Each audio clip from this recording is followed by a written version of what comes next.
listening to She Shield Pod, your one-stop pod for all topics personal safety. I'm your host, Sofia, and my goal is to help educate women and men on concealed carry, martial arts, and all topics self-defense.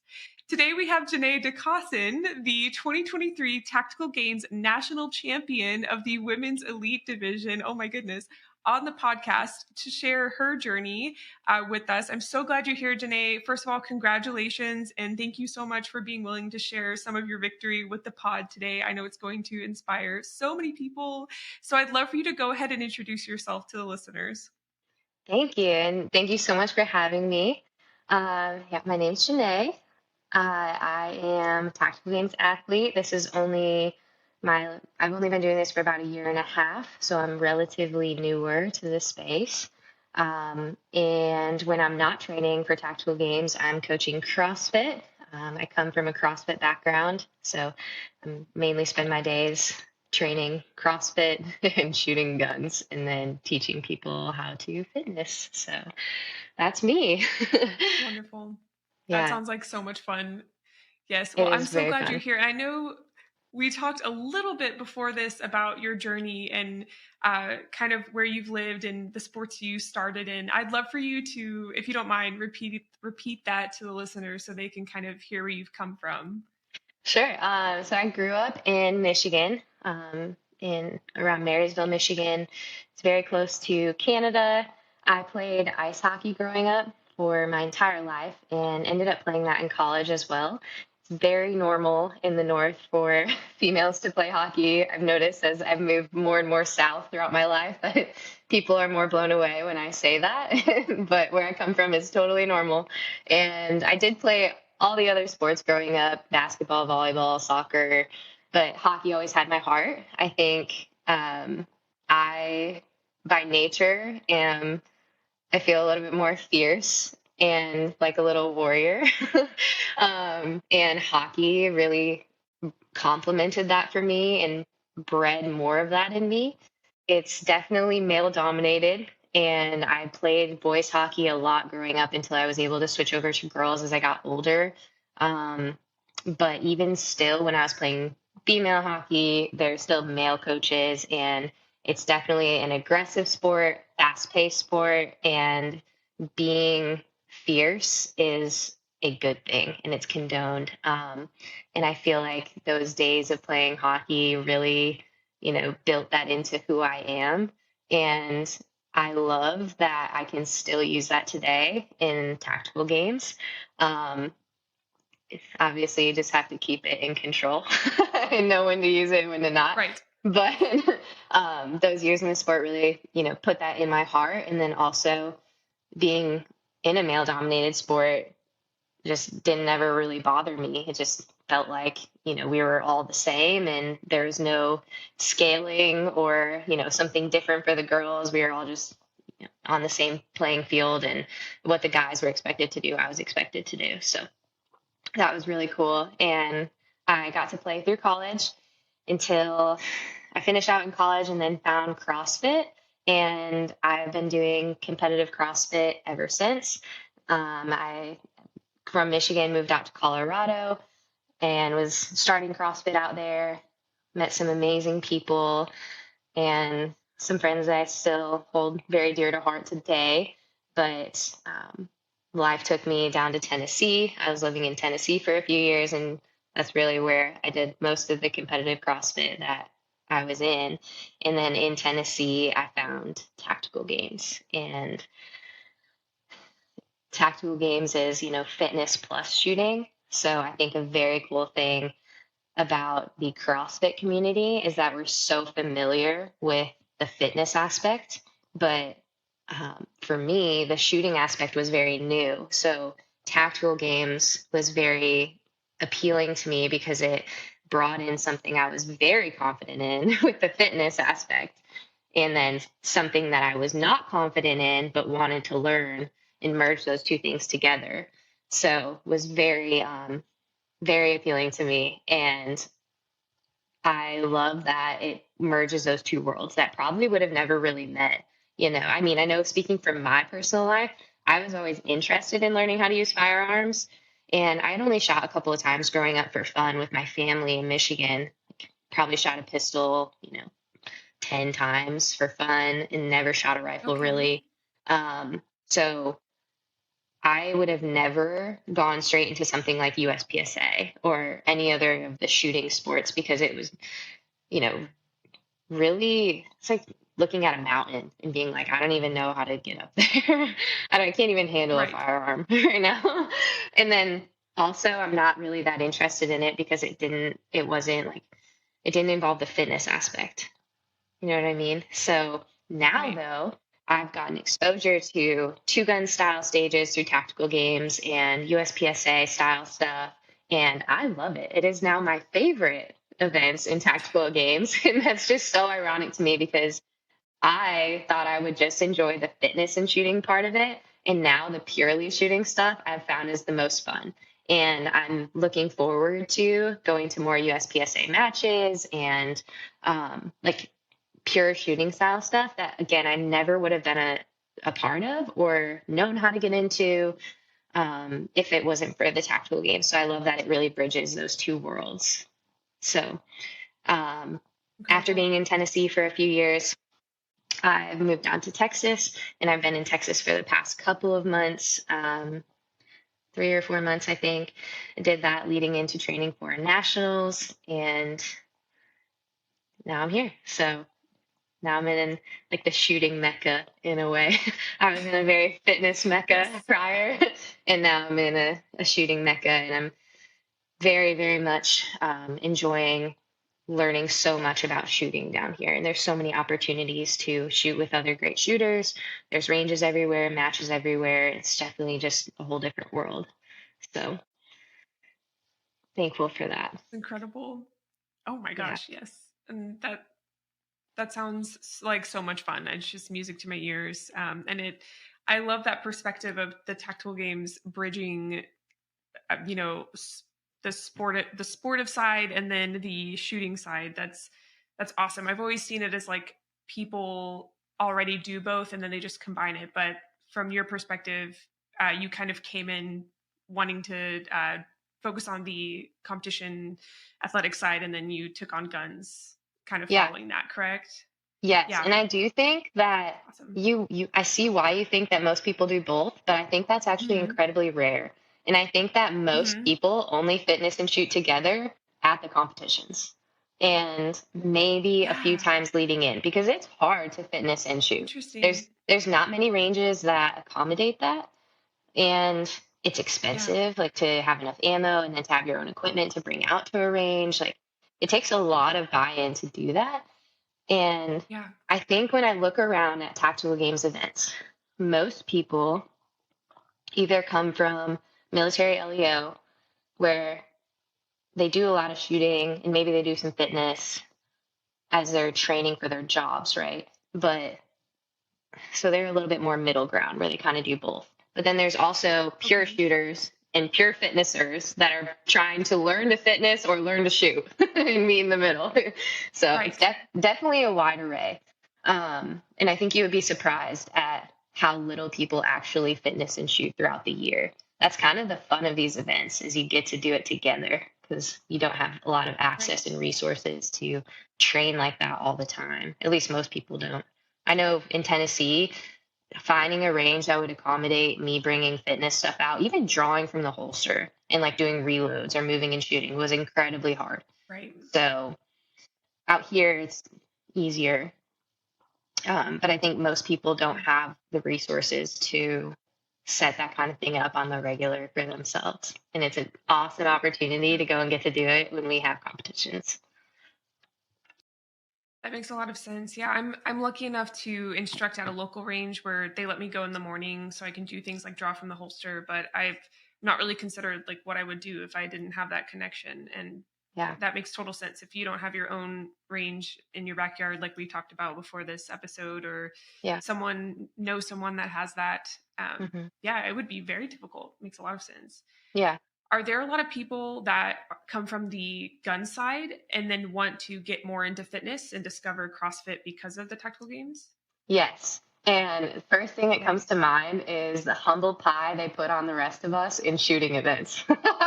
So like, Really yeah, like people that are super experienced shooters can just come in and clean house on two gun stages or like fast interesting. aggregates. Like they shine in those moments. I'm thinking of a That's specific interesting. guy, uh, John Hatcher. I wasn't at this competition, but Jacob Hebner is a national champion this year. And Okay. they were doing a regional event earlier this year. And John Hatcher is no one is near as fit as Hebner. Like he's a CrossFit Games athlete. I mean, people are near as fit. I shouldn't Wow. say that, but Hebner is exceptionally fit, right? So like inc- Okay. incredible athlete. And then John Hatcher is like fit, but like normal person fit. Incredible shooter. Gotcha. Absolutely smashed Hebner in this long range stage. And Amazing. the way our points work is like the top score gets 100%, and then the other scores are relative to that. So then, he could like Right. 30% Hebner, which would be a difference of like 70 points that he gains, which is huge in a weekend. Right. So I'm just using that as an example of like John, you know, Yeah. competing in something that he's exceptional at, like spent a lot of years training, right? Can go Right. and put a hurt in on people that are coming into the sport from the other direction, from fitness into Yeah. shooting. And it's so cool that the sport offers opportunities for each side to shine. Because there's going to be pure shooting Yeah. events, there's going to be pure fitness events, and then there's going to be majority that is fitness and shooting. So Okay. if you're working towards being well-rounded, you still have a moment to shine when you're in your wheelhouse, but the majority of your work is like a mix of both. You know what I mean? So Yes. you can definitely put some hurting on people being an awesome shooter. And uh, I just hope that like people see tactical games, even though they might not be the most fit, as an opportunity to just go see where they're at and enjoy the competition, even though you might not be physically where you want to be at, or for us physical people coming in, not the best shooter compared to where we want to be at. It's still an opportunity for you to go learn and grow in competition and see, okay, this is working and I've gotten better here. Here I'm still falling short. I need to work harder here. The only way to know Right. how to keep moving forward in the most efficient way is to go and test those things every once in a while. So I think it offers a little bit of everything Right. for people coming in from either direction.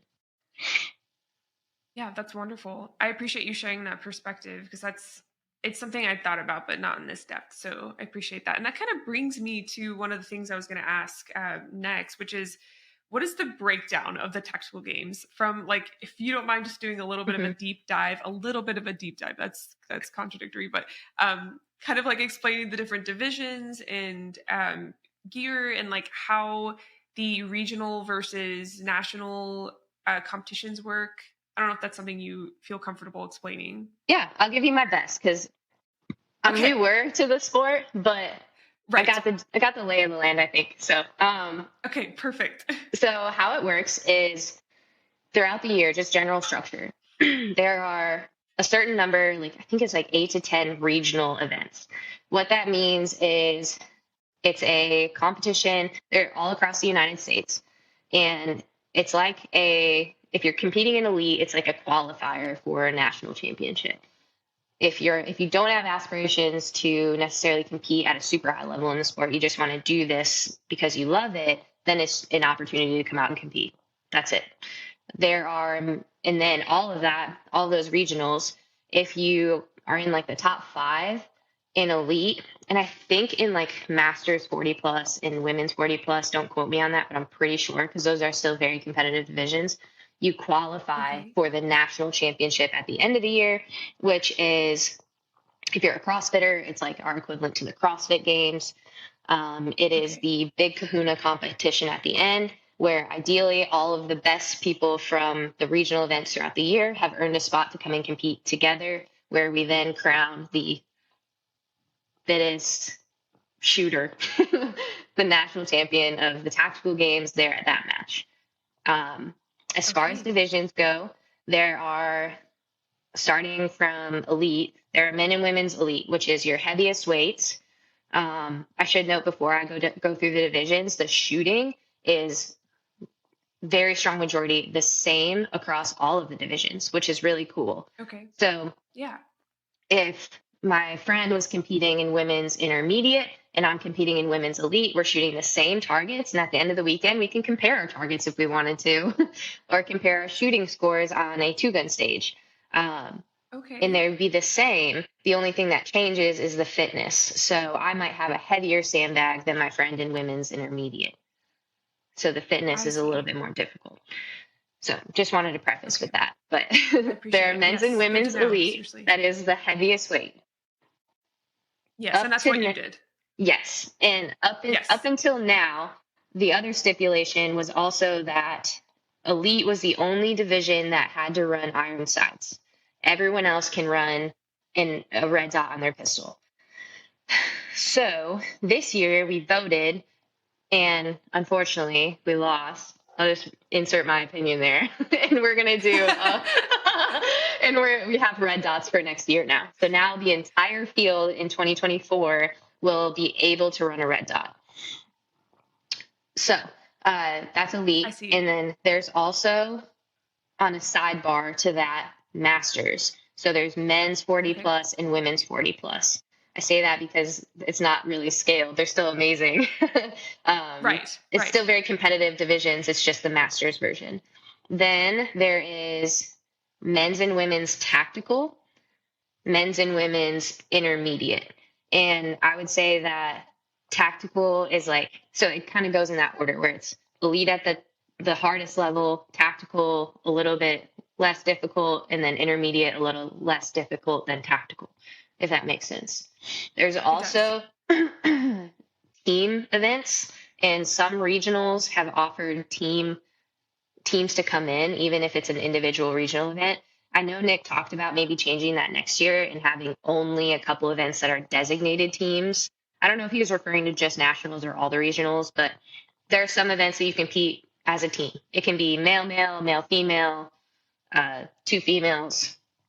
They all compete in team. And the team division is definitely more fun than anything. It's great for someone who's looking to get into the sport, but maybe is a little weary about what it's going to be like and wants to test the waters. Having someone beside you is so helpful at first if you're just getting into it, because a lot of things are happening in a stage. There's fitness that sometimes is changing each round. The firing sequence might have you changing ports on a barricade and doing a certain number of rounds out of each barricade. You might be shooting pistol one hand. There's so many different variables to remember that sometimes it's really helpful to have someone beside you so that as you're new and there's so much to take in, you can bounce things off of them and they can help remind you, hey, that's supposed to be single hand, so that you don't get penalty points for shooting it wrong, stuff like that. And then also it's just a lot of fun to have a buddy with you, and the fitness in that team division for the regional events for sure is definitely approachable for anyone. Okay. If you do general fitness, you're going to be fine in the team division. And then there's 2 competitive team events throughout the year where you'll see the elites team up, the elite individuals will team up together and we'll do co-ed teams, and there will be an elite team division. So if you're working towards elite, you can find a partner that wants to do the same and then compete against the elites together. Just as an example. So I think that covers all of the divisions. I would say tactical is majorly comprised of military LEO. I'm not sure I understand. Sorry, my Siri just went on. No worries. Siri's chiming in. But I think that's all of the divisions. But it's pretty much the fitness scales throughout the divisions, and then the shooting stays the same. How many people are on a team at once? 2. Sorry, I didn't say that.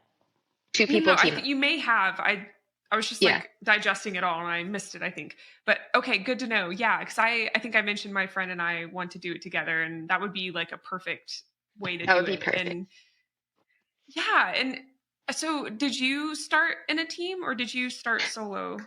No, so I'm kind of like a trial by fire girl. Okay, I like it. Okay. And coming from, so I did my first event last June in Ohio. And leading in, I was again confident with the fitness, but I had very minimal firearms training, like just enough to know the basics of what I was doing and how to be safe. And given that I was learning so much about firearms, I couldn't even think about the fitness being a factor in the weekend, or else I would get distracted by that and like Yeah. forget how to shoot.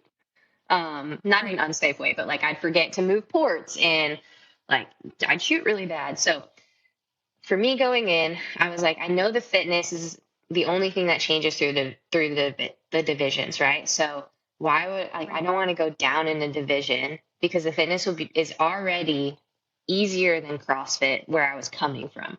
So I wanted the fitness challenge, but I knew that I was going to go up against the best girls in the sport because they had signed up for Ohio as well. And I I just see. accepted my fate. I was like, I'm going to take some humble pie and just go get my butt kicked in elite because I want to know how I want to see and compete alongside these girls that are so, so good at their craft. And I want to know what it's like to be beside them so that I can better train to where I want to be. So, despite some advice that was given to me, I was like, no, we're doing elite. Yeah. So, No, and I'm that's so glad I did. incredible. And let's be honest, Good. I got my butt handed to me. I got whooped. But something I was so blown away by is that the girls that were the top in the sport, and my direct competitors were so, so kind. They were incredibly willing to help me understand what I was doing, give me tips and tricks if there's anything that they could help me with. They're just so eager to help new people come in. And I think that that's widespread across the community. That's not just in women's elite. And that's something very unique about our sport. And I think speaks to the heart of like why we're all doing this because it's so much more than just a competition. Like we want to see. I say we now because I'm officially a part of it. Like I've been in it more than a year, so Yes. I'm on I this would team say now. so, yes. um, but like we want to see more people come in, show up, and learn how to use weapons safely, efficiently. We want more people in our sport that are like-minded, or that want to be and just don't know how. So people are so, so eager to help, and I love that about our sport. And so go looking at that weekend, like I got my butt handed to me, but I learned so much, and watching them do their thing was incredible. Uh, like they're so strong, they're fit, they could shoot really well, and I was like, holy crap, this is something else. So I just went straight in, and that's my style. I think it takes humility in knowing that you're gonna probably get last, but it also I think no matter what division you choose, go in knowing that like you got to be humble and just try to learn the game. Because for me, I didn't even really understand what the game was until I went and tried it. And with the preface of you need to know how to be safe and to handle your weapons, that is like something that can't be overlooked in going into a competition. But if you don't know how to do that, there are people there that will, reach out to someone in the sport and they will teach you how to do that or give you resources of where they learned. I'll do that even. Um, but like as long as you can be safe, then go and just try and find out what works. Like the only way to know what works for you and to understand the game is to go and test it out and try. So for me, that was a big eye-opening experience. And after I got done with the weekend, I was exhausted mentally because I was trying to learn so much. I bet. And Yeah. B, I was like, okay, now I understand the direction that I need to go to get better at some of these things. And that was perspective I could only gain by being on the line next to those other girls. Absolutely. That was beautifully said as well. And yeah, I can attest to that. You lit up when I told you I was thinking about competing. So, and that was Yes. like encouraging to just like see your reaction to that as the winner of the women's elite. You crack me up. I think I can speak to that because I'm officially part of them. That's so funny. I love that so much. Oh my goodness. And I hope that's encouraging to anyone listening who is like wondering if they are worthy of such an experience. And I love that you're recommending like, hey, going team based might be good, but also this is my personality type. This is what I did, and it Yeah. worked for me, obviously. So I love that you're showing both sides of that. I think for me, the team thing would be best because I like knowing that I do well when I have accountability, and knowing that my training would affect my training partner will be the reason I show up. Yeah, Um, 100%. I'm planning to actually, I haven't said this on the podcast yet, but I'm planning to compete in bodybuilding early 2024. So Ooh, once yes, I'm currently in I prep. love I'm it. very stressed, but it's okay. Stressed in like the best way ever. Like Yeah. my coach increased my cardio this morning, and like I'm finally at that place where I'm realizing my lower calories are like affecting my training. Oh, So it's yeah. grind time for sure. So Stay once I get strong. past this goal, I'm gonna thank you. Hmm. I'm gonna kind of readjust to heading towards tactical games, and I just missed CrossFit. And we got to Jenay and I got to chat about this a little bit before the episode, but I have had the honor of having a family CrossFit family before, and it is such an incredible Hmm. experience. And for those of you that have never tried that out or had it, just I dare you to go try it out. And CrossFit pushes you like no other sport. Like even my bodybuilding, like pushing myself is one thing, but having someone like having a family there to like you have 10 people yelling like let's go like on a weight you never thought you could push. Like there's nothing like that. I'm rambling at this point, but I love it. Keep I'm going. excited to hear. Oh, thank you. Woohoo. Yeah. I'm so happy to hear your perspective on that. It's wonderful. And I am curious, what was your training like from week to week? Did you have a schedule? Was it kind of just like, okay, I'm weak in this area. I need to work on this. What did you do? Yeah. Okay, so that definitely changed throughout the year. The year being Okay. defined as after nationals last year, leading into Okay. this year, because nationals last year was a very big turning point for me where I was like, oh my gosh, Mm. I'm ready to give everything to this. So after Yeah. that, I started training. Not that I wasn't training with purpose before and training hard, but like I I really devoted everything that I had to training for tactical games after nationals last year. So Yeah. early on, throughout all of it, I was training CrossFit and then working in some TTG specific movements. Um, just depends on the how far I am out from competition. So 1 to 5 times a week. It just depends. I was at Mayhem for close to 3 years prior to moving down here to Texas. So I did a lot of training at Mayhem and following Mayhem Athlete. Um, and that just worked for me to be well rounded. And I found that CrossFit transferred really well to tactical games. All that I needed to do was add in some more sandbag work.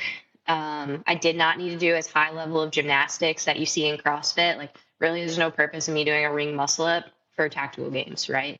It's just not Okay. applicable. However, rope climbs are great. We still do that in I was tactical about to ask games. about that. Yeah. Yeah. um, Okay. Those are so we do terrifying. rope climbs and like we'll get over walls, for instance. We've done that before, which is, training like a bar muscle up in CrossFit, stuff like that will transfer over, although you're not doing that exact same thing. Just having the upper body strength to kind of like shimmy your body up a wall or stuff like that. So for the most part, it would transfer. I just kind of swap some things out. For sandbags, like I said, a lot of posterior chain work, ruck running, um, and heavy farmers carries, things like that, axle bar. So that's what my physical training looked like throughout most of the year. And then as I get closer to competition, I just do more of the tactical game style stuff. And then shooting wise, I really didn't have a lot of access to stuff at first when I was living in Tennessee. Right. um, I honestly, it was really tough at first to know, what do I listen to? Who even is an expert in the shooting space? Stuff like that. So I at first just started researching stuff on YouTube, and every professional shooter I could find, I was trying to ingest as much um, information from them as I could. I found Ben Stoger, JJ Ricazza. Uh, I watched a lot of the T-Rex arms training videos. I loved those. Okay. Yep, And those are great. Yep. and I'd read books like Ben Stoger has like Adaptive Rifle or whatever. But there's an insane amount of information available to you on YouTube from all of those people. So I started watching a lot of stuff from them, and then just doing the best I could to put together some sort of plan for dry fire. And I was dry firing like an hour a day. And honestly, I can't even tell you that I was always doing the right thing, but I was doing something. Absolutely. And there was definitely things at Absolutely. first that I thought I was doing well and I had it right. And then I'd go and talk to some experts in our sport that I became friends with. And I was like, hey, is this okay? And they'd be like, no, no, no, no, no. Try this instead. And I remember posting on my Instagram, even, I posted a story of me doing like reloads. And I did like draw +1, reload one, reload one. It's just like to practice reloads. I don't even know what I'm doing in my basement. I'm just trying some stuff out. And people from our sport would respond to me and be like, hey, try this when you're reloading, like index finger, look at the magwell, then present. Like, I'm like, oh, I gotta look at it. Like, all right. So it was just funny because there's That's so much I incredible. didn't know, but there's always people that I could bounce questions off of if I had them. And I think it has to be a skill of yours to just be a learner when you're getting into something new. And that includes being resourceful, and then also just being willing to try things out and figure out what works and what doesn't. And at first, it was a lot of that. And then I met my significant other, and he knows a fair amount about shooting. So he helped me a great deal at first on pointing Wonderful. on pointing me in the right direction with what to pay attention to, and what has validity, and what is something that I should maybe be a little cautious about listening to. And he would help me out with like drills to do in dry fire, stuff like that. Cause I don't know what a dry fire session is supposed to look like when I'm just starting out. Right. No idea. Um, Right. so he helped me a lot with that. And then I was able to meet um, some experienced shooters out here. One in particular, Jared Halbert. He is like a veteran in the tactical games sport, and I definitely learned a lot through him about, if I ever had questions about, hey, I'm really struggling with, hitting this reload consistently. What am I doing wrong? I could like send him a video and he would help me out.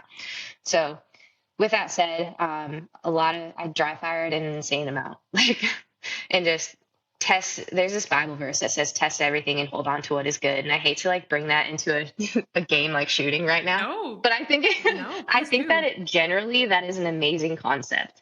And that applies to, so much greater things than just, dry fire right now, but humor Will me you and say it again, test if you don't mind? everything and hold on to what is good. Test everything and hold I on love to what that. is I good. needed to hear it. Yeah. Yeah, I needed to So hear it again. Yeah, okay. from a faith perspective, that was like a verse that I held on to a lot at first, because I had a lot of questions about like what was actually true in faith, and like what did I actually believe, and like I was very skeptical about stuff, and I literally tested it. Like I started reading the Bible and like leaning into all things that it said to do, and it was Yeah. it was my way of testing faith, and then I was going to hold on to what is good. And I mean, luckily for me, that it proved to me that faith was worthwhile in my life, that it was true in my life, that it made a difference in my heart. And all of that was because I was able to test it, I guess. So that's why I say I hate to like shallow it down to a dry fire No. example, but same thing but No, way it's different. great. Sometimes you just got to go down there and try stuff, like you just got to go figure it out. Absolutely. And um Absolutely. And then through that process, you find out what works and what doesn't. And then you go to competitions and you're like, all right, that dry fire I was doing didn't really serve me as well as I thought it was going to. I probably need to shift and do more of this. Um, so my training going in was just, my days were spent a lot of like fitness in the gym. And then the time that I was away, I was just doing dry fire. I like to do a big session at one time, but I know several people that will break it up to maintain mental focus, which I totally understand as well. Right. And it's just a lot. I used to joke that I was like, all right, I'm going home to play with guns in my basement. That's awesome. If you It's know, so you true, know. though. I feel like it's one of those. It's so true. That is so funny. Oh my gosh, it made me Yeah. feel so crazy every single time. And but I loved Yeah. it, and I was Yeah. learning so much. And I mean, I told you before the podcast too. Hold on. We're both like I need chugging some water. liquids over here. You have to. Yeah. So I know I told you this before the podcast, but there are so many days down in that basement too. This was back in Tennessee, where I was training, like I'm an hour deep in dry fire, and I'm like, doing shoot on this side of the box, reload, shoot on the other side, like moving and shooting, and I'm down there feeling like a secret agent at this point. Yeah. And I'm like, what am I doing right now? What am I doing? Like, this is so crazy. And That's so funny. it's like I'd have these humbling moments where I'd be like, I'm training for a game right now. This is literally a game. And there are people out there, and when I say people, the strong majority of our sport and tactical games that are training like this for real life. They are military, LEO, something of that nature, where they use these skills every single day in their real lives to protect their communities, to serve their communities, to protect their families.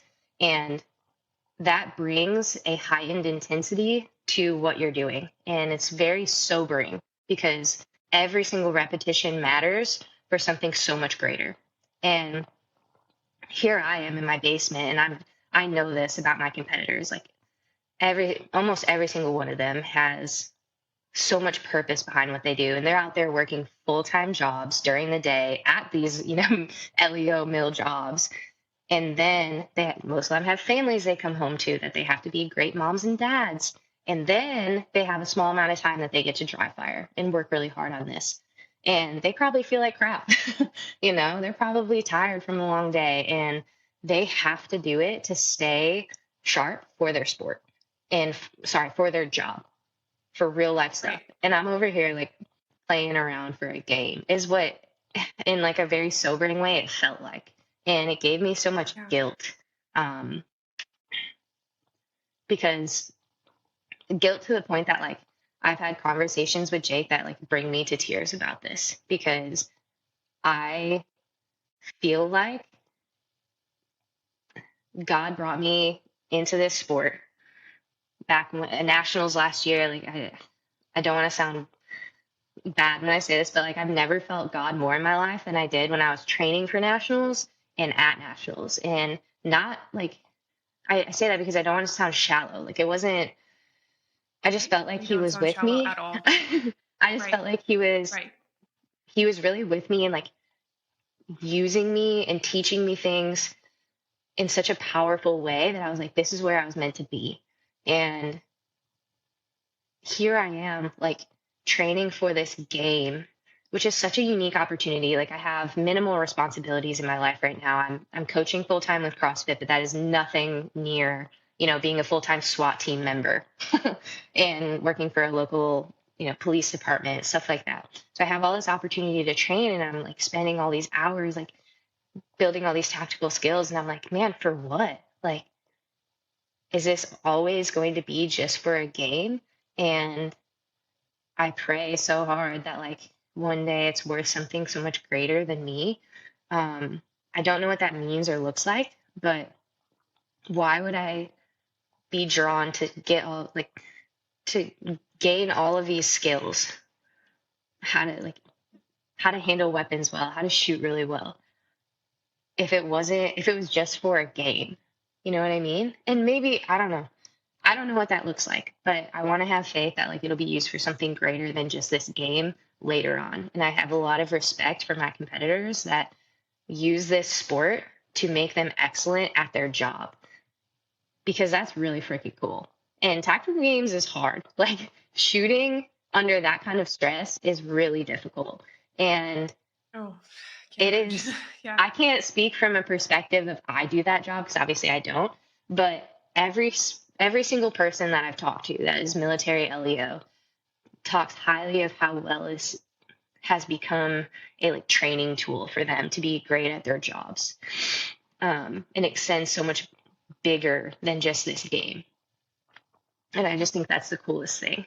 Um, and I hope that, my story has something greater than me one day too. But I think the majority of the people that get into it, this sport is a building block or like a catalyst to make them better at life, which matters far more than a game, you know? Absolutely. We talked a little bit before. I need water too. Dang it. I don't know what it is, but we talked about before this how we're both pre-med.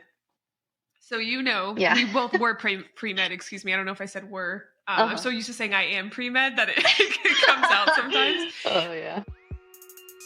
Are you ready to step up your shooting game? Introducing Walkers Incorporated, the pioneers in ear protection for shooting, hunting, and commercial applications. For over 25 years, Walkers has been revolutionizing the industry, ensuring your hearing safety and enhancing your shooting experience. Anytime I'm on the range, indoor or outdoor, I use Walkers ear protection to have crystal clear communication with my fellow shooters. I currently use the Silencer 2.0s and the Razor Slims for my range adventures. Not only does Walkers protect your hearing, but they also protect you. Being able to communicate with others on the range is vital to personal safety. You shouldn't have to sacrifice your safety when the ultimate goal is for overall better self-protection. With Walkers, you'll experience unparalleled comfort, unmatched innovation, and the industry standard in shooting ear protection. Never settle for anything less when it comes to your safety and enjoyment on the range. You can save on Walker's ear protection and support the podcast by using code SHESHIELD. That's SHESHIELD at checkout.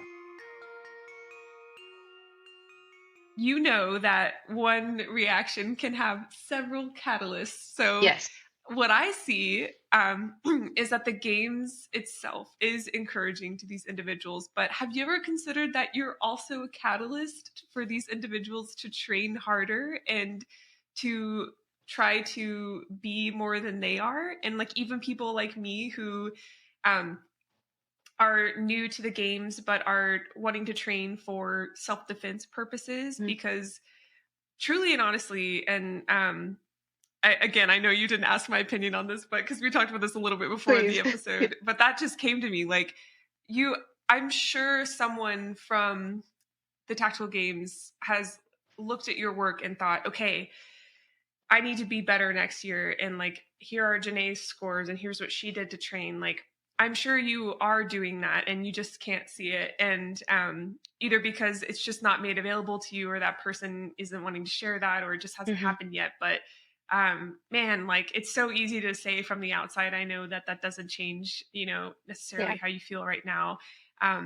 But also, I talk about Craig Douglas's ECQC course, and like any weapons-based entanglement I've done where like your cardiovascular health is more important than like marksmanship at that point, because you're just trying to like say someone's grabbing for your gun inside the waistband.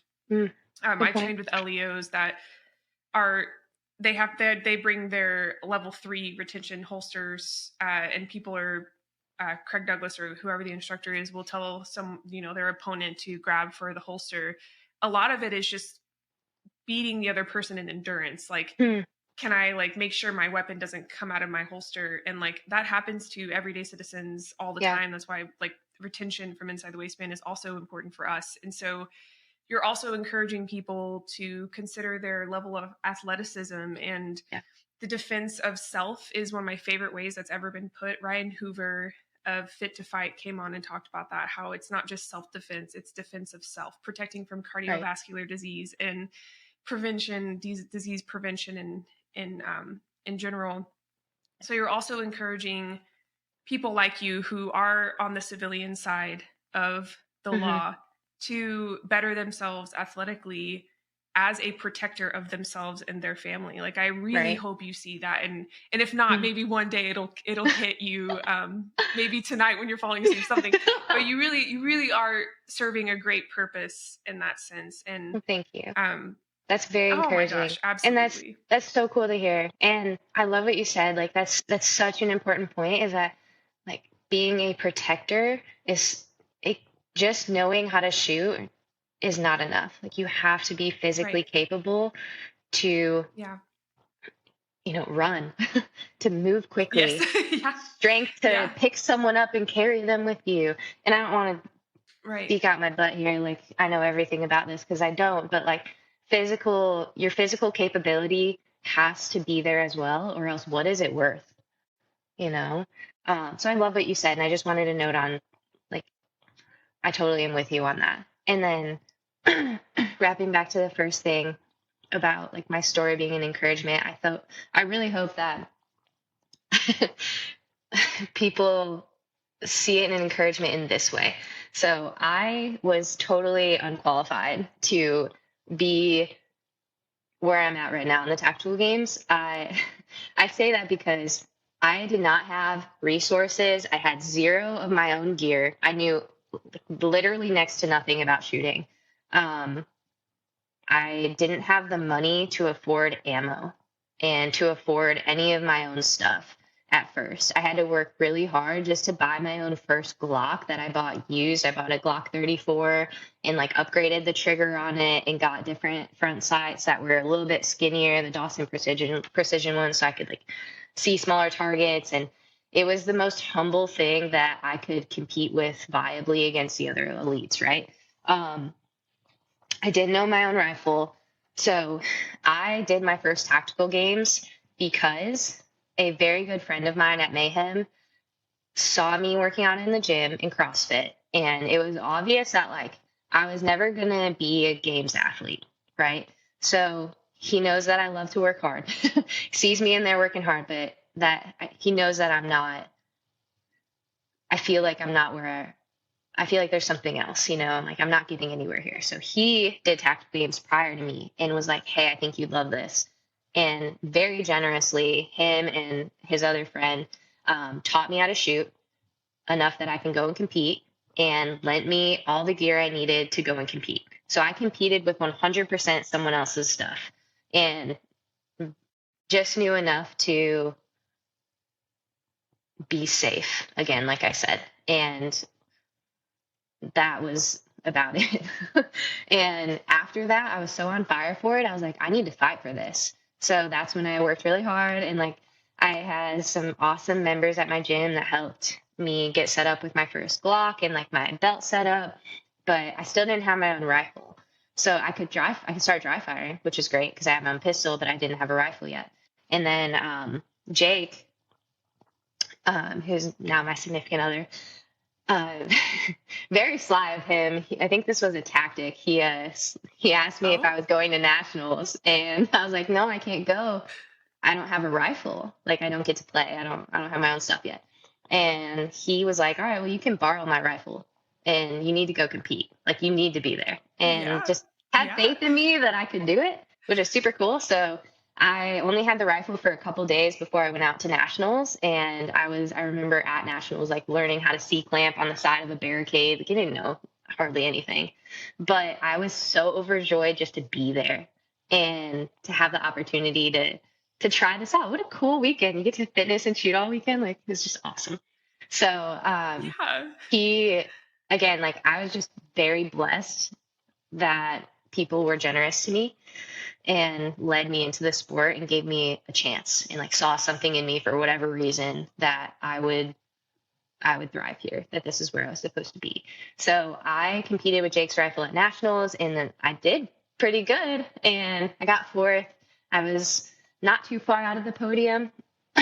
So, and I had a lot of errors in the weekend, but Jake allowed me to use his rifle until I could win my own. So in tactical games, when you're doing elite, each regional event, if you win a weapon. So sometimes you win a staccato, other times you win a Sons of Liberty Gunworks rifle, or we did an event out at the Cobalt Kinetics range in Utah, and I won a Cobalt Kinetics rifle. So Jake was like, you can use my rifle until you win your own.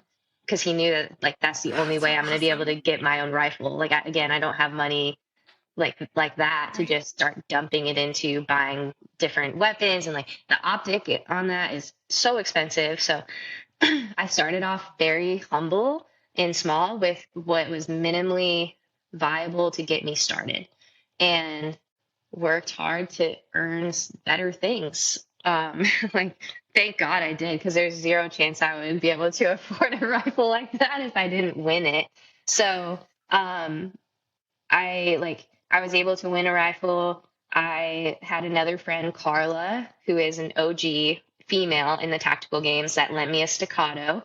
And in our sport, a staccato is a pretty big separator. Like I won with my Glock in Utah. It's like totally possible to win with a Glock, but having a 2011 is pretty advantageous.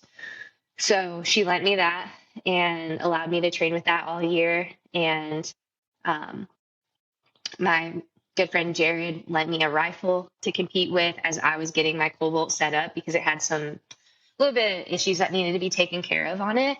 So through the generosity of other people, I was able to get a setup that would be sufficient enough for me to do the work and then go and compete for real. And I count those blessings every single day. And I'm so, so grateful for that, because it makes zero sense that I would be led into a sport where money is such a factor.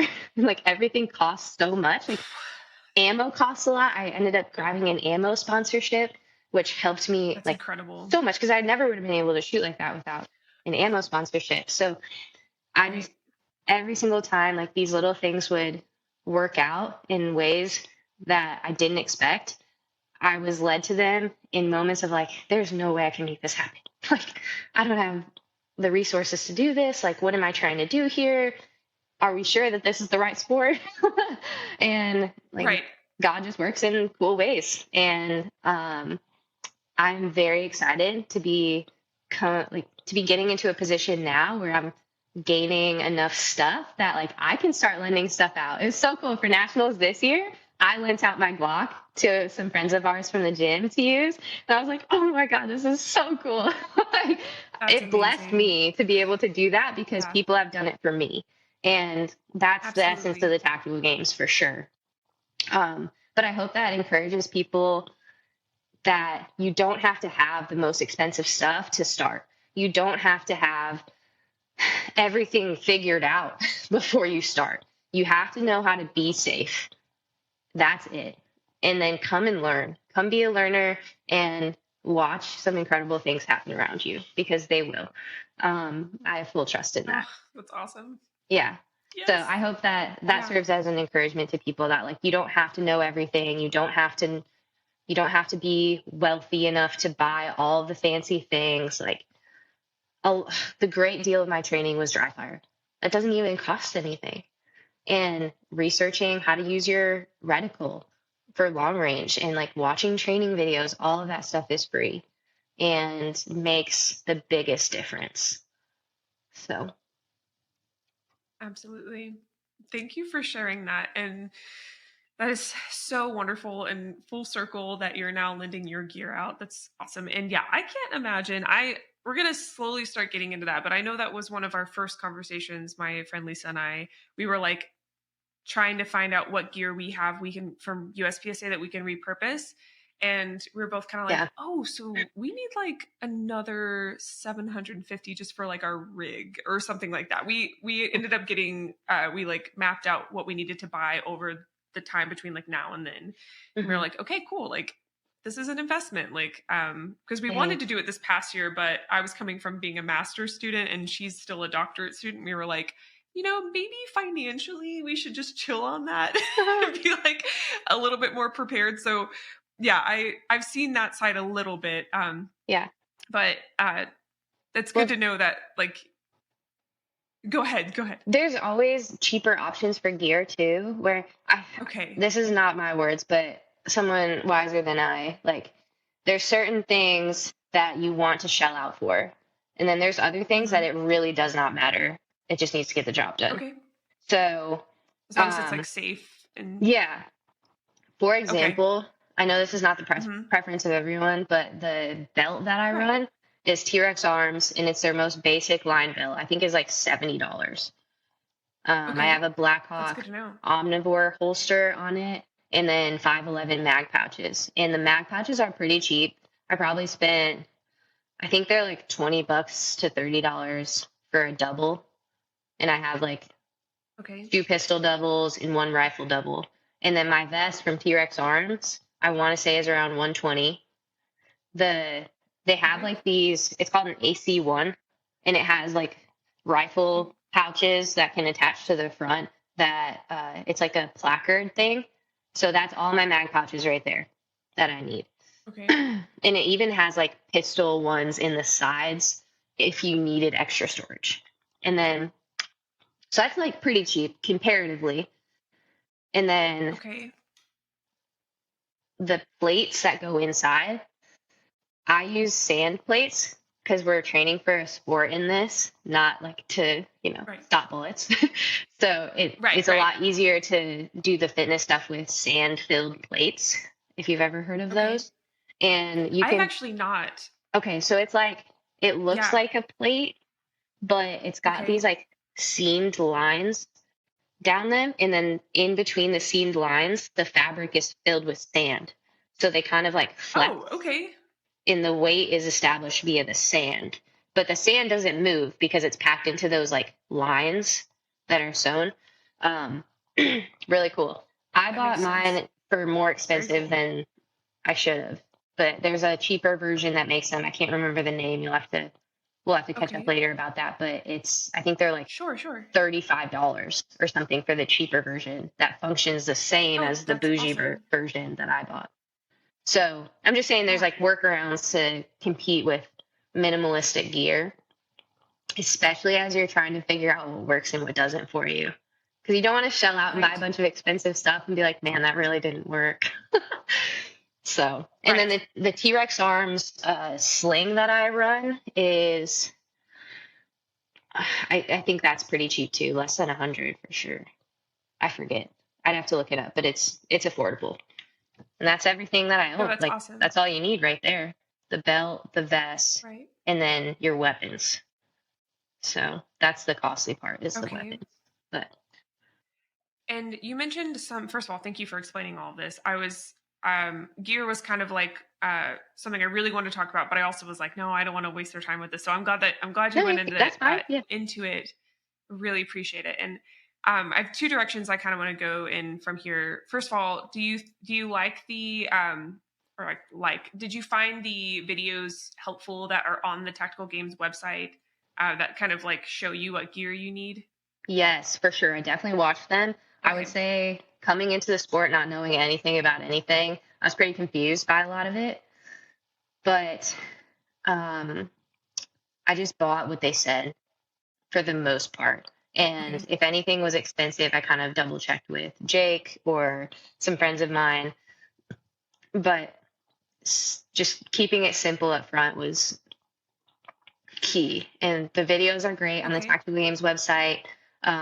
They also have access to different training tools like Tactical Games University, which is a weekend where you go and show up and work with experts in the tactical game space to get specific tactical That's games awesome. training. So you'll shoot, you guys will talk about, stages, talk about what we might see in a tactical games. They'll talk about zeroing usually, different, just anything and everything you might need to know. And then they'll do some like sample stages in those weekends, I think too.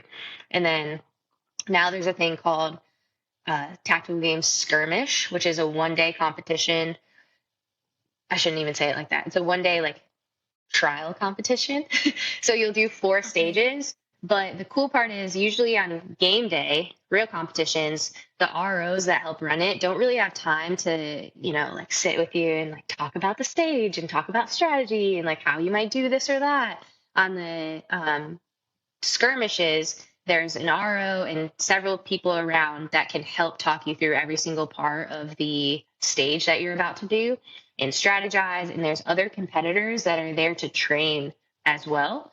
So you guys can Okay. get the benefit of training via via a competition stage, but without the pressure of like doing it at max intensity. Like, you know what I mean by that? So it's a lot Yes. more, yeah, Yes. like a lot more of a learning experience. And then Absolutely.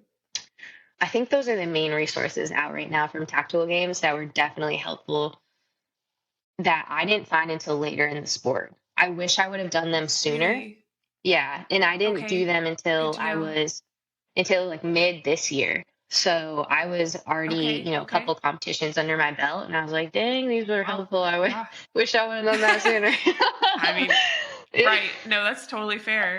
It looks But like it worked out for you, but that's good to know. Like I yeah, started when I started USPSA, not that I'm anyone in USPSA, but I was lucky to have had an instructor to walk me through all of it.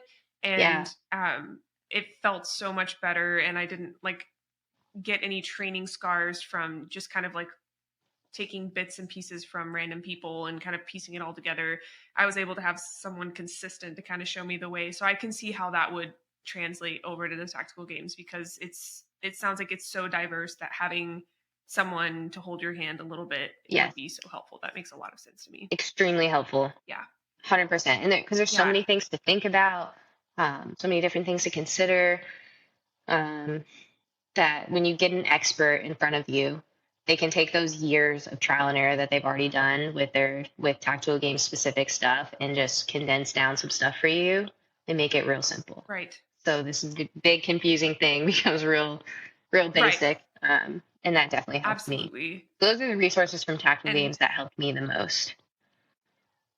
I've been following a little bit on the website as you've been talking. And for those listening, I will link the website and what everything she's talking about, the Tactical Games University, the gear videos in the show notes, which are the notes below the title. So you can kind of follow along if you'd like.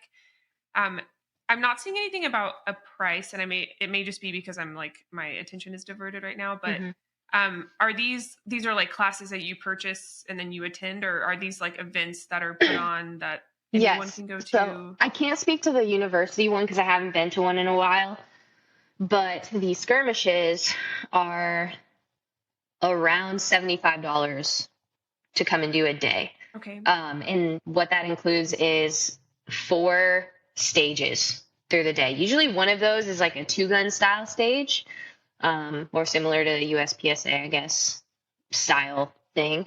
And then the other 3 stages are usually more of like the fitness and shooting classic tactical games stages.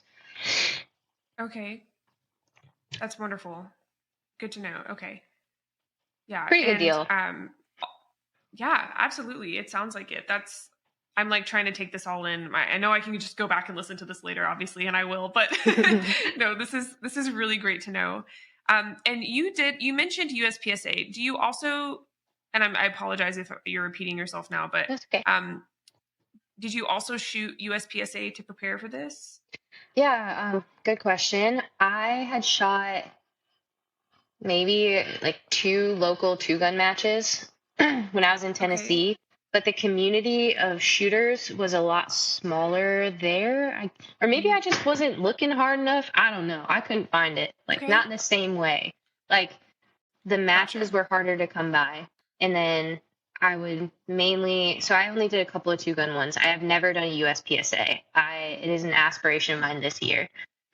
Um, Okay. How exciting. yeah, I'm very excited to get in Yeah. on it. All my friends in Awesome. tactical games do USPSA as a training tool, so it's very common because usually us folks that come from fitness, that's the biggest thing that we need to work on is the 2-gun style shooting. I say 2-gun because that's what we call it in tactical games, is like our 2-gun stages. So I'm sorry if that's not the right thing to say, but the like USPSA style stuff is very difficult to learn coming into the sport as a new shooter.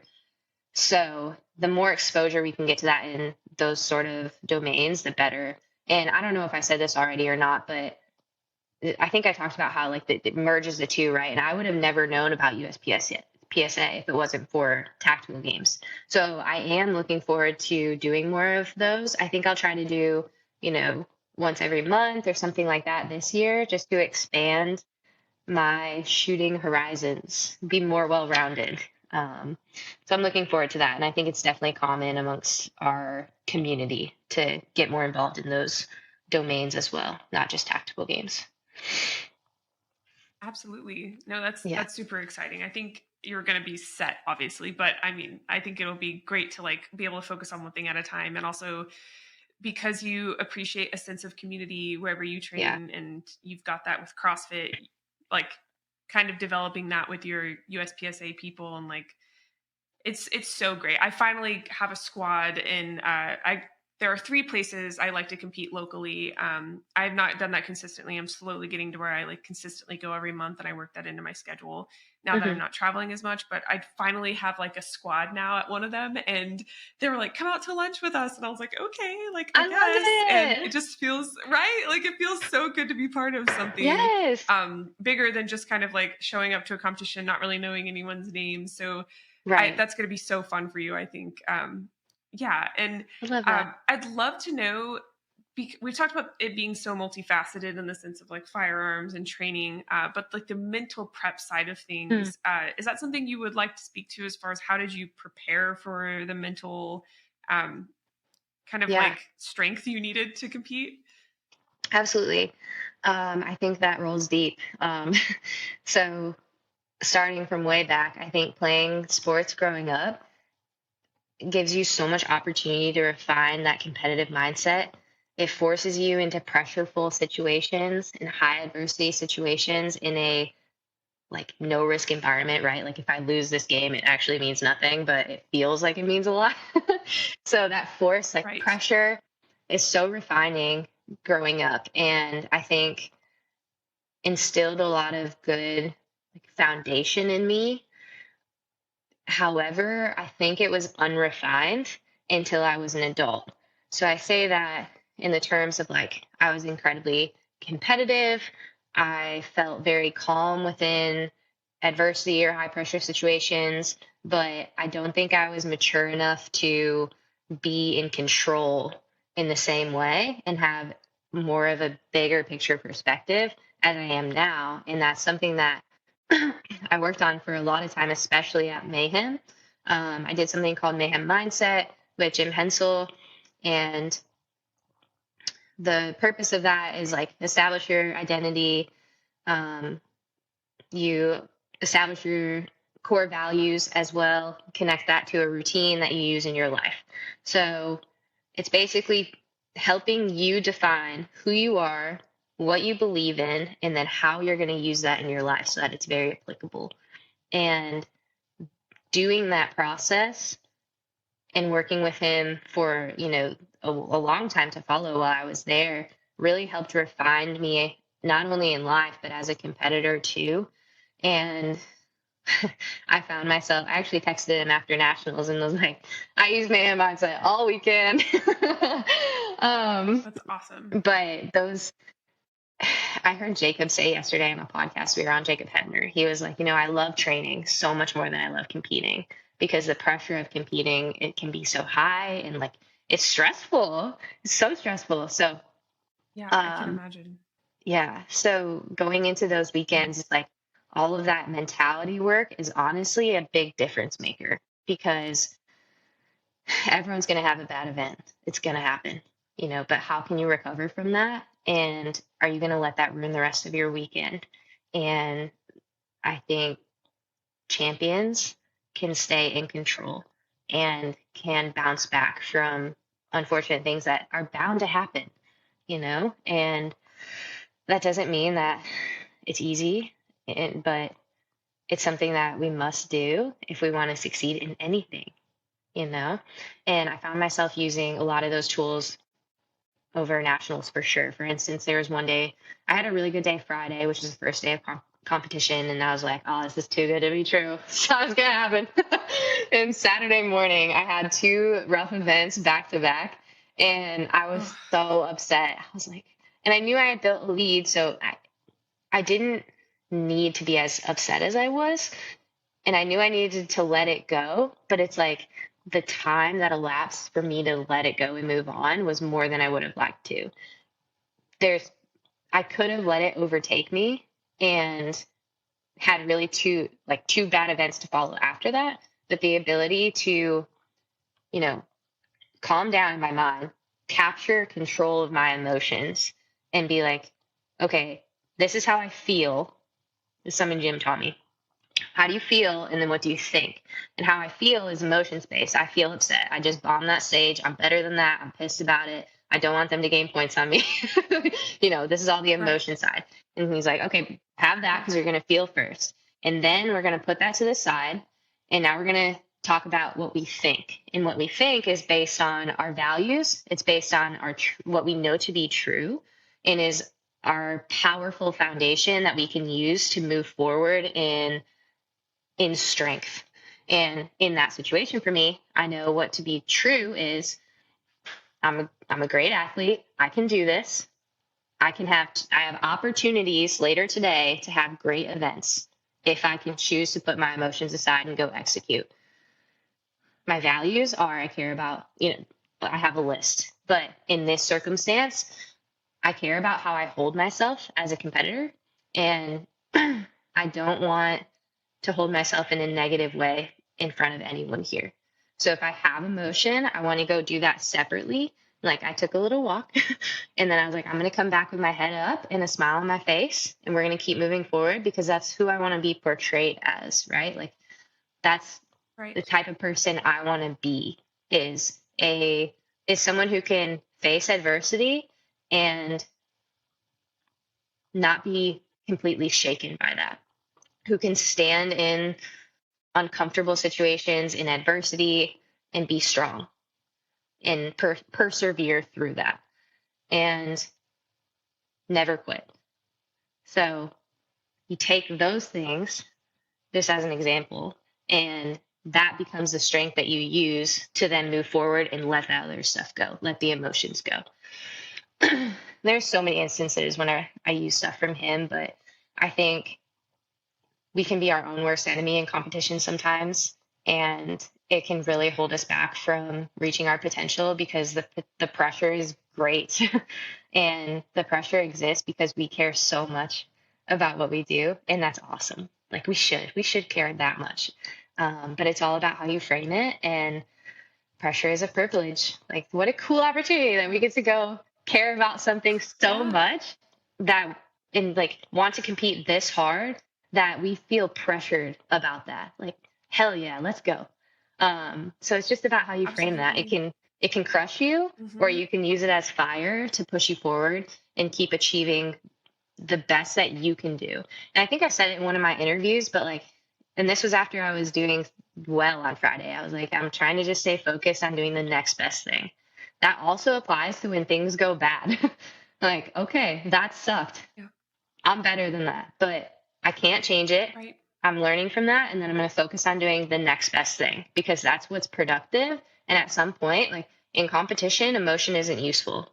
You have to be able to separate that and keep moving forward and do the next best thing. So, kudos to Jim for helping me with a lot of mindset stuff. And it extends so much beyond competition too. It's like the ability to turn off your competitive nature as well, which is the hardest part. 3, 2, 1, go. You're going to be fierce. I already talked about how I feel like a fierce little warrior. And like, the coolest thing is like, you get to go dark for a little bit and it's totally okay. But outside of that, I have to also be able to turn that off like quickly after we get done competing, and be able to be light and love is how I view it. So 3, 2, 1, go. I get to be fierce. I'm being a warrior, and I'm going to fight hard, because both things honor God, in my opinion. Like, he made me fierce. He made me a warrior. He also made a different side of me that is light and love. And I want to be able to display both of those with all the strength I have. So when I get to go in the right spaces, I'm going to fight hard. And then the hardest thing is turning that off. And then in the next heat, when I'm judging the next competitor behind me, I'm going to be light and love. I'm there for them. I'm there to give fist bumps to my competitors around me, to thank the people that were cheering me on. And that is so hard. And I'm not perfect in that yet, but it's something I'm always striving to be better at, because it's so easy to just stay a little too consumed in that the compete mindset, and I Yes. mean, that applies to daily life as well. He always talks about, he has a lot of military LEO that he works with, and like, coming home from work and you have just experienced a day that was so draining and probably had a lot of darkness in it. And the ability to leave that at the door and then walk into your family who needs you to be a great husband or mom and be light and love for your family, like that ability to shut that off and leave it at the door and then be new when you walk in is so hard. So hard, but something that I think is worth striving for and something that I know I'm striving for in my own life. Oh, I love that. And I was just talking to my husband the other day about how like women are expected to be these like nourishing and almost like we're prided on our nourishing and gentle nature, and Hmm. how that's so different from almost like the gumption and like ferocity you need when you're competing in something like this. And how I'm sure that's something that is like hard to balance when you're making that a career and you're making that your full-time gig, but you're also trying to be like the nourisher in the household. Right. And i I love that you just went into that. That's not even something I dreamed of bringing up here, Oh but my gosh, that's such a good yeah. thing that And you said too, though, because especially in male dominated sports, and like I have a lot of masculine interests. I do a lot of fitness. I love to shoot guns. I played ice hockey my whole life. I genuinely yes, enjoy yes, talking to the guys. Like we talk about guns a lot yeah, and like things that yeah, interest me. And that doesn't mean I don't love my girlfriends because I do. of But I course, of have so course. much masculine like stuff in me, I guess. Like Influence. yeah, Yeah. inside of me that Okay. I also, it's been something that I think about a lot to like preserve the feminine nature in me too, because I also have a very feminine side Yeah. that loves to get my nails Right. done and like Yes, yes, do I get girly it. things. And like, there's just certain things about Yes, me that I'm like, I got to keep my girl flair, And same thing, yes, I do. like in a relationship too, like with Jake, it's like, Mhm. I want to be very feminine in that. And I think that you can totally still preserve that femininity while in masculine dominated sports or endeavors. And Yes. it's not impossible. And it's actually really cool because you bring in this different flair Yes, to this space. And I hope that encourages more absolutely. females to see that it's not just a dude thing. Like there's girly things about it. My trigger and my Glock was rose gold because I was like, gotta keep that Oh, girl that's flair. awesome. I loved Yes. it. It's so cute. I'm here I for the love cute it. stuff. So just Yes. little things That's like that. But awesome. I agree with you entirely on that. There's something to be said about preserving some femininity, and it's okay. Yes.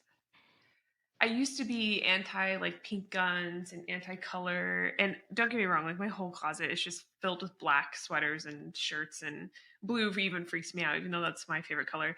But I recently started adding like blue flares into into my gear to like Hmm. make it my color. And like, because don't get me wrong, I do black all day just to look tactical and Yeah. professional. And like, I kind of thought that's the way it needs to be. But at some point, you're introducing your unique nature and character into a sport that has been like a certain way for so long, and that Yeah. isn't like really meant to stay, unanimous, or there's a better word for that. But Hmm. yeah, I love that you're encouraging others to do that. And That's so funny. I hate that I went through that phase, but yeah. You're reminding me with Go your ahead. gear, Sorry. like flaring it up. The first Yeah. tactical games I went to, I show up in like biker shorts that were black, but I had a tie dye crew neck, oversized crew neck that was, pastel tie dye. I had on Okay. like Birks and white socks, and I had a Starbucks latte, and I have my hair in my top knot bun. And I love it. I roll up to the morning brief and I look around and literally everyone is like super serious. They're in all black. They got combat boots on. They got tattoos. I'm like, damn, I am so out of place. That is I had so posted, funny. but it was so authentic to me. I was like, this is what I'm rocking. I love it right now. Good It for is not, you. it is Seriously. definitely a thing of mine to like wear the most colors at the range. Like I'll have on like pink tie-dye underneath all my gear. Like gotta keep some girl in it, you know? But it's so funny. I remember Yeah. posting on my story, I was like, I need more black and tattoos to stand in this crowd. Mhm. But hey, That's hilarious. every place needs a little bit of flair, you know, needs some life, needs some color. So Absolutely. Yeah, it makes it, I think, more comfortable for other people to feel like they can come in and add their character to it. And yeah, absolutely. And almost demystifies the sport and the event. That makes total sense. Yeah, I even got like, this is probably silly, but my big step away from black was getting something in multicam black the other day. Like that was a huge step for me. Like just I not love getting it. black. And yeah, so yeah, it's whatever I think degree that you know the individual is comfortable with. But for those that do want that flair, like you're setting an example that that's okay and it makes It's it more okay in this enjoyable for space. you. And We need your color. absolutely. Yes, absolutely. Yeah, I've worried as a female in this space before, like if I'm too feminine or I share, and I know I kind of just said something like this, but if I share Mhm. too much of that feminine side that I won't be taken seriously, Mm, that's something that I've worried about. And then I kind of got to a place where I was like, honestly, like as long as I'm modest, you know, like to the right. level of my comfort, anyone else can do their own. I'm all for like you do you 100%. Yeah. Like if you're a gun bunny and you know you're a gun bunny and A gun you're bunny? like I've never heard happy with that. it, then That's so you've funny. never heard of gun bunnies? No. No Oh my way. gosh, that's a thing. What? That's so That's so funny. surprising. It is a thing. So gun Oh, bunnies I'm are like, dying. just to clarify, like if someone's listening and they don't know, are like typically women that I'm trying to, I guess they dress up, maybe in like not super realistic tactical or even like protective gear, but they look, you know, they're like showing off their features and they're Got holding it. a gun all cutesy and they're not Right, right. necessarily like Okay. practicing safety or like I call practical it hot training. girl That's kind of stuff. what yes, hot girl stuff. I typically, to me, like gun bunny is derogatory in the sense that like I do see women whose pages are like just them posing with guns and looking pretty, and there's nothing wrong with that until I see something that's like unsafe and they're promoting that because they Right. have a large following. Totally That's agree. where like yes, like that's where that word bothers me. And Yes. I've always been so afraid of being like looped into that group just because I show some like feminine flair. But I've since realized that like Totally understand that. um I've since realized like I cannot focus on the people who don't understand my mission and like um my like purpose here, and I need to focus more on making it more inclusive for you know women to relate to. And also just making so weapons-based entanglement is like my favorite thing ever. If I could be an instructor and a master at anything, it would be like CQB, extreme close quarter concept training. So And badass. Oh my gosh. it's so fun. It's awesome. Oh, And I won't get too far into it, but like I started in martial arts when I was 13 in a traditional Korean style martial arts, got my black belt after 7 hard years of work. The Korean grandmaster actually came down, or the grandmaster actually came down from Korea to test me for my black belt. It was a big deal. Turned 18, got my black belt, and then I started training in Muay Thai, started training for a Muay Thai fight, kind of behind my parents' back. They didn't want me to do that because they wanted me to like go and be a good pre-med student and not get concussive blows to the head. But when I was training, I broke my nose a few times. I had to have reconstructive nose surgery. My surgeon like begged me not to go into combative sports. I went into Brazilian Jiu-Jitsu, broke my nose again, had a second surgery, and then I've had to take a big break. But when I do train and when I can wear like protective gear over my face, weapons-based entanglement is like my favorite thing to train because it's so applicable to what I'm doing. And I try to make it fun in the sense that like I'll sometimes like train that stuff in cute outfits, or I'll not wear all black just to make sure I'm not like closing that door for other people. But I'm getting more comfortable with that side. So it's encouraging, all of that to say it's encouraging to hear you say that you are also practicing that, and you're just being yourself, and it makes hmm. people like me feel like I could have a place in that too, since I'm That's not so law awesome. enforcement or yeah. Right. Yeah. That's so cool. And I would love to learn from you on that stuff someday. So that's on the list of things that like Absolutely. I started like learning some stuff about CQB at one point just because I thought it was so Awesome. cool. I was like Yeah, in my it process is. of watching these videos about tactical games, I was like, I'm never gonna have to use this in tactical games, but it's super rad. And I just want to know. It's rad. So I'm gonna have Absolutely. to You'll use learn that that as a from you. civilian. Absolutely. I will do my best to show you. I'm not an official instructor of that yet, but that's like a 5-year goal of mine for sure. I love it. But yeah, I appreciate that. And so I guess the last thing I want to make sure I ask you before we go, if you still Hmm. have time, Yeah. is like as far as your self-defense journey goes, is there anything that any steps you're taking? I know you talked about appreciating the kind of protector mentality and training.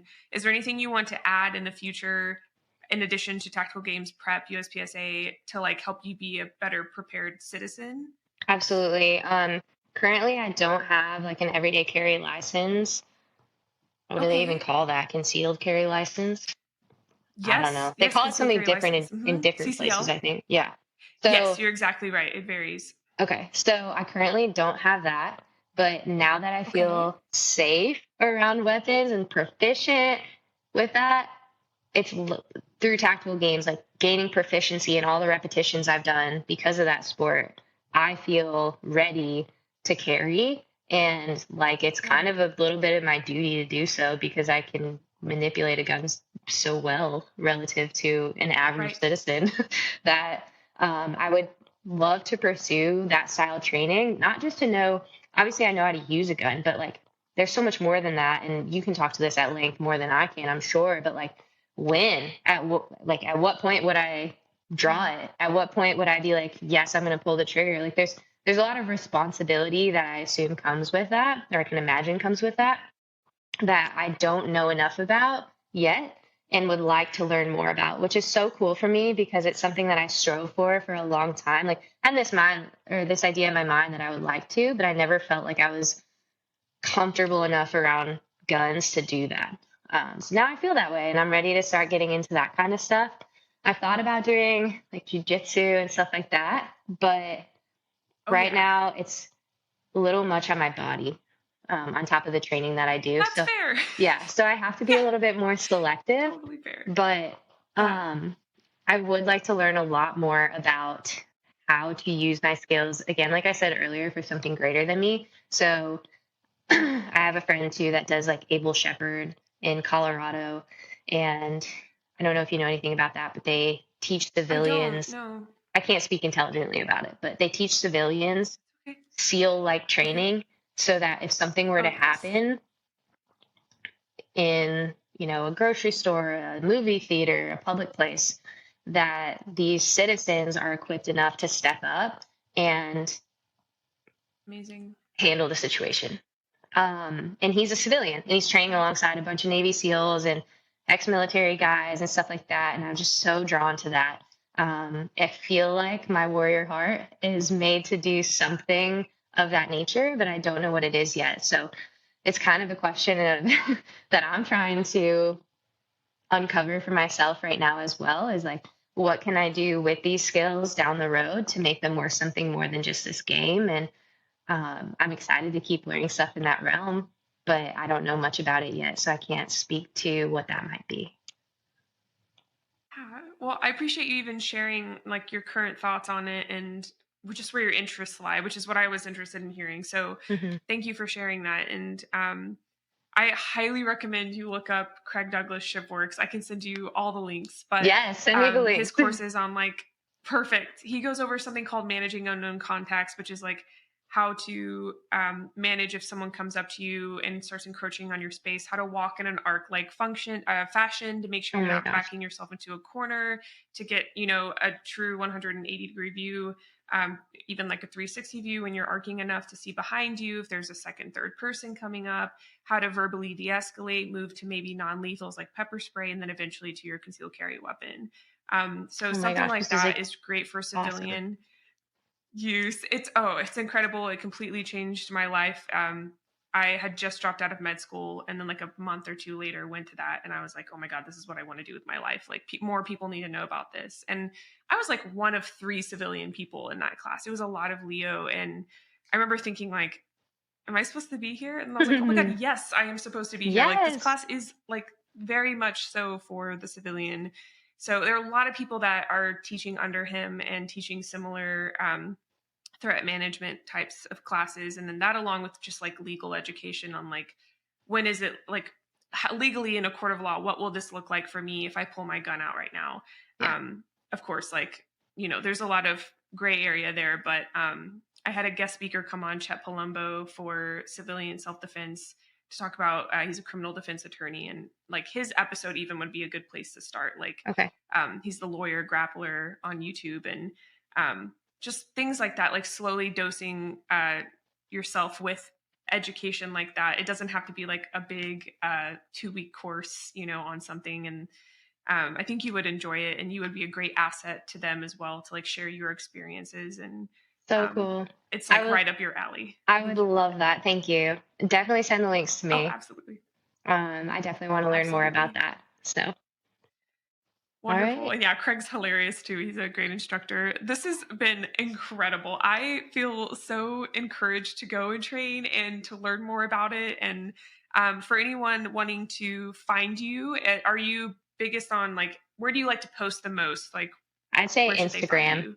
That's about all I post on. Yeah. So definitely. Perfect. That's where I found you. Okay. Yeah. Instagram's probably about it. I will link you.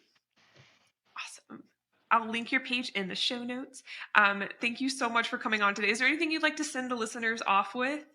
I would love to thank you for having me on. It's been so fun talking to you. I feel like we could actually talk for hours, so we'll have to chat sometime again soon. I'd love to learn more about your expertise and learn from you, and I can help you out with some tactical game stuff if you want. But thank you for the opportunity. It's been a pleasure. Thank you so much for coming on. I'm so glad I found that interview with you, and thank you for getting back to me. I honestly was like, you know what? If she didn't get back to me, that would make total sense. She just like won this big thing. I'm sure everyone's trying to get you on their podcast. So thank you so much. For anyone listening, if you would like exclusive content, you can go to the Patreon linked in the show notes. Visit the She Shield Instagram and TikTok at She Shield Pod. All resources mentioned, including Jenay's links, will be in the show notes. And if you like the podcast, you can help by liking, subscribing, and leaving a review. If you or anyone is a firearms owner experiencing a crisis, look into holdmyguns.org. They're an organization that will connect you with the local gun shop or FFL to help you in a time of need. Thank you for listening. Stay safe and stay vigilant.